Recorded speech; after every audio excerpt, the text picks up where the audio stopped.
അസ്സലാമലൈക്കും, welcome back to my YouTube channel. ഞാനിവിടെ ഉണ്ടാക്കാൻ പോകുന്നത് നമ്മുടെ പഴംപൊരിയാണ്. അതും ആട്ടപ്പൊടി വെച്ചിട്ട്. ഇതിൻ്റെ ഷോർട്ട് വീഡിയോ ഇട്ടിട്ടുണ്ടായിരുന്നു. അപ്പോൾ കുറച്ച് പേര് പറഞ്ഞു ലോങ് വീഡിയോ ആയിട്ട് ഇടുമെന്ന്, ഡീറ്റെയിൽ ആയിട്ട് ഇടാൻ വേണ്ടിയിട്ട് ഈ ഒരു വീഡിയോ. അപ്പോൾ ചെറിയൊരു വീഡിയോ ആണ് കേട്ടോ. ഇഷ്ടമാണെങ്കിൽ എന്തായാലും സബ്സ്ക്രൈബ് ചെയ്ത് സപ്പോർട്ട് ചെയ്യണേ. അപ്പോൾ നമുക്ക് വീഡിയോയിലേക്ക് പോവാം. നമ്മളിവിടെ ഒരു പാത്രം എടുത്തിട്ടുണ്ട്. അതിലോട്ട് നമ്മൾ ആട്ടപ്പൊടി, ഇതിപ്പോൾ റേഷൻ കടയിൽ നിന്ന് വാങ്ങുന്ന ആട്ടപ്പൊടിയാണ് എടുത്തിരിക്കുന്നത്. നിങ്ങൾക്ക് ഏത് ആട്ടപ്പൊടി എടുക്കാം. ഏത് ആട്ടപ്പൊടി എടുത്താൽ ഇത് ഫ്ലോപ്പായി പോകുന്നില്ല, എന്തായാലും നന്നാവും കേട്ടോ. ഇനി നമുക്കിതിലോട്ട് വേണ്ടത് 2 ടേബിൾ സ്പൂൺ അരിപ്പൊടി. നമ്മുടെ വറുത്തതോ വറുക്കാത്തതോ അതും കുഴപ്പമില്ല കേട്ടോ. ഇതിന് നിങ്ങൾക്ക് റെഡി ഹെൽത്തി ആയിട്ടുള്ളൊരു പഴംപൊരി വേണമെങ്കിൽ ശർക്കര ചേർത്ത് കൊടുക്കാം കേട്ടോ. ഞാനിപ്പോൾ ഇവിടെ പഞ്ചസാരയാണ് ചേർത്ത് കൊടുക്കുന്നത്. അപ്പം നിങ്ങളൊക്കെ ശർക്കര ഉണ്ടെങ്കിൽ അത് ചേർത്ത് കൊടുക്കുക. അപ്പോൾ ശർക്കര ഇല്ലാത്ത കാരണമാണ് പഞ്ചസാര ചേർത്ത് കൊടുക്കുന്നത് കേട്ടോ. പിന്നെ നമുക്കിതൊന്ന് ബാലൻസ് ചെയ്യാൻ, മധുരം ബാലൻസ് ചെയ്യാൻ വേണ്ടി കുറച്ച് ഉപ്പ്, ഒരു നുള്ളുപ്പും, പിന്നെ ഏലക്കാപ്പൊടി മസ്റ്റാണ് കേട്ടോ.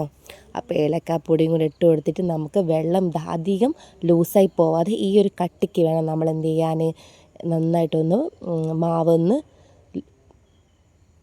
കലക്കിയെടുക്കാൻ കേട്ടോ. നമ്മളിവിടെ കുറച്ച് മഞ്ഞൾപ്പൊടി, കളറിന് ആവശ്യമായ മഞ്ഞൾപ്പൊടി, ഇത് നിങ്ങൾക്ക് ആവശ്യമില്ലെങ്കിൽ സ്കിപ്പ് ചെയ്യാം കേട്ടോ. അപ്പോൾ ഇത് ഞാൻ ഉണ്ടാക്കിയിട്ട് ഞാനിപ്പോൾ ഇത് 3ാമത്തെ തവണ കേട്ടോ ആട്ട വെച്ച് ഉണ്ടാക്കുന്നത്. നല്ല ടേസ്റ്റാണ്, കുട്ടികൾക്ക് ധൈര്യമായിട്ട് കൊടുക്കാം.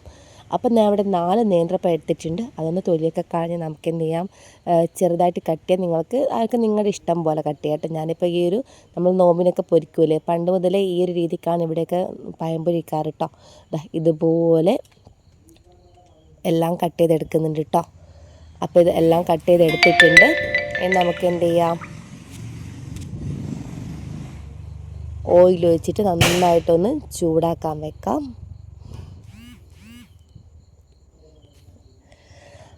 അപ്പോൾ ഇതാ നമുക്ക് എന്താ ഇതെല്ലാം കൂടി ഒന്ന് മിക്സ് ചെയ്യാം. ഞാനിപ്പോൾ ഇത് 3ാമത്തെ തവണയായിട്ട് റെക്കോർഡ് ചെയ്യാൻ നിൽക്കുന്നത്. അപ്പോഴാണ് നമ്മുടെ ഓരോന്നൊന്നും പൂച്ചക്കാരിയും ഇല്ലെങ്കിൽ ബുള്ളറ്റ് ഇല്ലെങ്കിൽ ഇവിടുത്തെ കുഞ്ഞു വാവകാരിയും. അപ്പോൾ എല്ലാം കൂടെ ഒന്നും നോക്കാണ്ട് ലാസ്റ്റത്തെ ഒരു റെക്കോർഡാക്കാമെന്ന് വിചാരിച്ച് ചെയ്യുന്ന കേട്ടോ ഇത്. അപ്പോൾ നമ്മൾ എണ്ണ തിളച്ച് വന്നപ്പോൾ ഇത് ഓരോരോ സ്പൂണിൽ ഇതിന് ഇട്ട് കൊടുക്കാം. അപ്പോൾ ഇട്ട് കൊടുക്കുമ്പോൾ ഇതുപോലെ നന്നായിട്ട് പൊങ്ങി വരുന്നുണ്ട് കേട്ടോ. ഇതിൽ മുട്ടയൊന്നും നമ്മൾ ചേർക്കുന്നില്ല.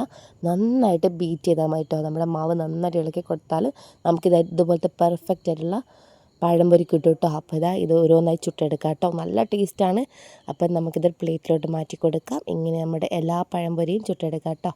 അപ്പോൾ ഞാൻ 4 പഴം എടുത്തിട്ട് ഇതുപോലെ ചെയ്തപ്പോൾ കുറേ ഉണ്ടായിരുന്നു. നല്ലോണം ഇഷ്ടം പോലെ കഴിക്കാൻ പഴംപൊരി ഉണ്ടായിരുന്നു. അപ്പോൾ എല്ലാവരും ട്രൈ ചെയ്ത് നോക്കാനായിട്ടോ. അപ്പോൾ കുറേ ആളുകളുണ്ട് ചാനൽ സബ്സ്ക്രൈബ് ചെയ്യാതെ കാണുന്ന കൂട്ടുകാരാണ്, ഒന്ന് സബ്സ്ക്രൈബ് ചെയ്ത് സപ്പോർട്ട് ചെയ്യണേ.